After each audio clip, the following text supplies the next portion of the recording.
What's he gonna do with it? He lobs it to DeAndre Jordan for the lead. Gotta answer back. Denny Tice with the ball driving to the rim and dunks it. Now CP3 for the win. No, lead right now. Denny Tice on him, and Denny Tice gets the steal. Wide open Clay for the lead. Clay doesn't get to go. Denny Tice on the board. Tice driving to the rim on Blake Griffin. Finishes. Gives his team the lead. It's going to be one heave. CP3. No. And the Warriors come out on top. Yo, what is up, everybody? You guys know the old saying. A playoff series does not really start until the road team wins a game. So, our series, this Western Conference Finals, has not exactly started yet, but last game was one hell of a battle, and, well, you can say the series almost started. The Clippers had a chance to win it at the buzzer. Chris Paul just could not get to go. In fact, Chris Paul had two chances. Of course, one of them was from full court, but in the end, we had the 2-0 series lead, and if we get a 3-0 series lead, that will make the deficit insurmountable, since no team has ever come back from 3-0. Of course, the Clippers will never say never, but they really want to win this game, and they definitely played like it early on. You see, we try to get the steal on Redick instead of Redick weaving his way through traffic, and then CP3 throws the lob to Blake Griffin. Last game, Chris Paul went off, so this game, I am determined to make sure he at least does not score 47. I think that's a pretty decent goal. I think that's one I can manage, and so far we are on pace to not let CP3 get 47, but who knows what's going to happen. But I'm going to be on CP3 like glue, man. No one's getting help defense, including Draymond Green, who decides to let Blake Griffin backdoor cut. I'm not sure how that happens, but it happened anyways. It's some beautiful ball movement, leads to a Steph Curry layup. Just quick passing, and we hit up Steph, and he does the rest. As once again in the post here, we find Steph Curry, and Steph is off to a great start. Steph's shaky on his home court, but on the road he seems to play decently. As Jordan Former gets the and one there. That's going to send us to the bench. First foul of the game for us. And when we come back, the lead is up a little bit for the Clippers. Not exactly what I would like to see, but so far the bench has been doing their job, so I can't really complain too much if they blow it. Once is DeAndre Jordan somehow gets that circus shot to go, but I mean, I don't want to be down 9. The bench has got to continue putting it up. We got Steph Curry on our bench as Draymond Green misses the dunk right there. Green not really off to a great start, and Iguodala back in the starting lineup for this game, by the way. I forgot to mention, so I think Iguodala came back in the starting lineup last game. I don't know how that works. All of a sudden, Iggy's back in, and Draymond is not really doing too good on the bench as CP3 throws up another lob. This time, DeAndre Jordan, the recipient, as Klay Thompson, the recipient of a quick Denny Tice pass, putting that shot up as you see me all over the place.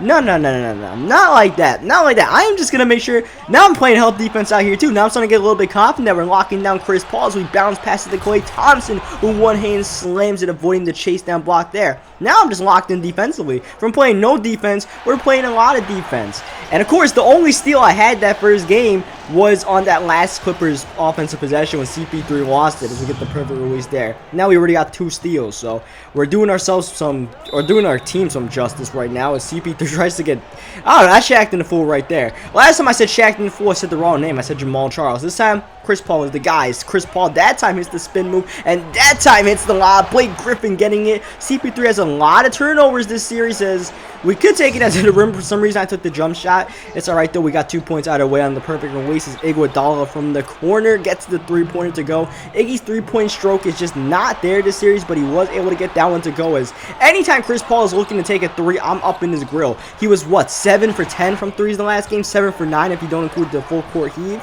So, anytime CP3 is ready to lock up for a 3-pointer, I'm in his face, alright? He's not getting those. Steph Curry almost got that 3-pointer to go. I don't know how my tongue rolled on that one, but speaking of rolling, Blake Griffin is rolling right now.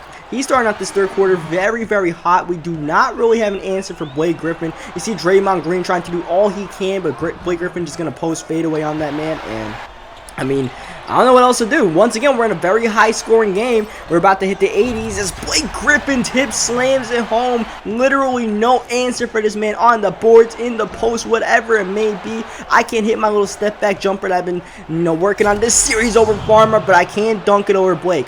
I gotta make him work a little bit on the defensive end so we could tire him out on the offensive end, but that's going to be a very long process because right now Blake is not tired. As we head to the fourth quarter, we're a little bit tired. We go to the bench. I would like to stay in there, especially to help my team if they were going to blow this lead this deficit some more. Deficit is up 4 points from what it was when I went on the bench as JJ Redick just launches a shot from the freaking Clipper logo and drains it. 8-point lead, and at that point I'm just like, wow. The Clippers are just really meant to win this game. Twice I went to the bench. Twice the bench blew it as we got, I think, our second offensive rebound in the game. Getting a few offensive rebounds lately. Little Denny Tice somehow crashing the glass out here. You see, Chris Paul is not going anywhere. No. You're not passing me. You got to take that contested jumper. If you make it, I'll live with the results. And he is not making them, thankfully, for us, as we get the perfect release here over DeAndre Jordan. It's a good thing that was a perfect release, because otherwise, DJ looked like he had a good contest on that one. As this, I don't know how, was not a backcourt violation with 4.5 minutes left. Instead, Chris Middleton trucks Iguodala, who was trying to steal, and gets the bucket to go. And we were playing very well offensively, but the Clippers just always had an answer, and it was so frustrating, because I thought they got all their cheese out the last game. Instead, they're still throwing lobs. Blake Griffin, the recipient again, and Blake Griffin is just a one-man wrecking crew right now as Iguodala misses the three. Bogey on the rebound. Klay Thompson wide open, but can't get the three to go either. My teammates are not really helping out the cause as Blake Griffin in the post over David Lee, just being a bully right now. 8-point lead with 2.5 minutes left, and I got to put the team on my back at this point. Let's hit that little step back jumper, and I can't even do it. No one's hitting their jumper right now, so what do? You go to David Lee, because David Lee's pretty reliable offensively, especially from that mid-range area. That's his spot, and he's able to finish. It's off the double team. Iguodala wide open for three, but Iggy's still missing. But look at David Lee hustling out here. He's trying to put the team on his back. He makes both free throws, and it's a 4-point game. This one is not over yet, but we need to stop. But look at Blake Griffin cutting to the rim. Perfect pass from Chris Paul, and it's back to a 6-point game as we shred the defense to the rim. Blake with 33. Tice with 26, top of the key, Denny Tice, bang, Denny Tice making it a 1-point game with a tremendously huge three-pointer, and right away, CP3 trying to throw the lob, it's a turnover. They don't burn up any shot clock. Instead, we have a chance to take the lead right now. Tice with the ball. Tice is the guy. He's always the guy, but he's being double-teamed, so Iguodala's wide open for the lead. Iggy again breaks. DeAndre Jordan on the rebound. Chris Paul with the ball gets fouled. Not in the penalty yet, so we need one more foul. We got to play the foul game, and we got to make sure Chris Paul and JJ Redick don't get it. I'm all over Paul, and they throw it across court. Blake somehow gets it and gets fouled before he could pass it away, and now Blake Griffin to the free throw line. How is that not a steal as Blake calmly and coolly knocks down the first free throw? Second free throw up, and the second free throw is down. It's still a one-possession game. We still have one timeout left after calling that one, but and we're definitely looking for the three at this point. We got to try to tie this game up in LA. Tice with the ball, top of the key. Not pulling it, giving up his dribble, giving it back to Iguodala. Clock winding down. Klay Thompson with the ball, with the shot, and bang! Klay Thompson gets the game tied up with 1.3 seconds left. And now the Clippers one chance to win the game. Chris Paul at the buzzer, no good. And we're going to overtime for a second game in a row in this series. Again, Chris Paul cannot make a shot at the buzzer. That's 3 missed buzzer beaters in a row for Chris Paul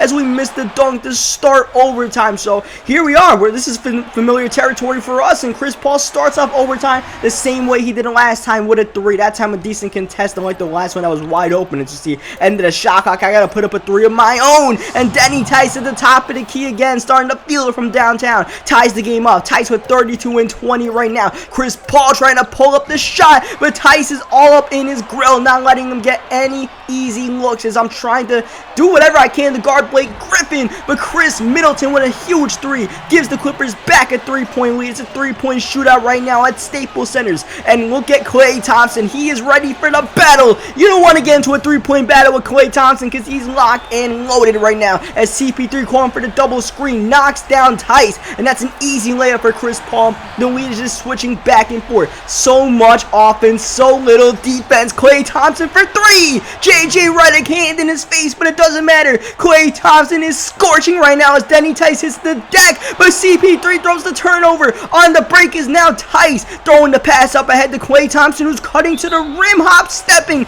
and drawing the foul. Klay Thompson is doing everything offensively as CP3 is trying to answer back. Gets the bucket to make it a 1-point game with 45 seconds left. They badly need a stop. We badly need a bucket, and Denny Tice all over Blake Griffin. Reverse slams it, and it's back to a 3-point game. A 3 still ties this one up with 26 seconds left. Middleton doesn't want it. They go to Blake Griffin, who's been cooking all game long in the post, and Blake almost throws a turnover. Instead, still Clippers ball. 14 seconds left in the clock. 22 left in the game. They're looking for CP3. They can't get it in, but they get it to Redick, who gets absolutely stopped. Tice is fouled. He's going to the free throw line and makes the first free throw. What a rejection by Klay Thompson as Tice makes both free throws. Offensively and defensively, Klay Thompson coming up clutch. Now the Clippers need a last-second 3 here. JJ Redick, that was a 2. It doesn't even go in. Instead, on the break, Denny Tice is leaking out, and it's going to dunk this one home. Staples Center is quiet, except on that Warriors bench where there's a big celebration. Warriors about to go to a 3-0 lead in this series, and we do. But man, it was a very hard-fought game for the second game in a row. Clippers had a chance to make this a 2-1 series, but we ended up just guts and glory in overtime. Guts and glory, and we got the win. Sometimes you need your teammates to step up for you, and Klay Thompson had that clutch shot right at the end when I didn't really have anything on the end of regulation. Then in overtime, what a block on Redick. Leave a like on this video if you enjoyed the game. Subscribe for more NBA 2K15 My Career games, and I'll catch you guys next time. Will we get 3 overtime games in a row? You'll just have to come back and find out.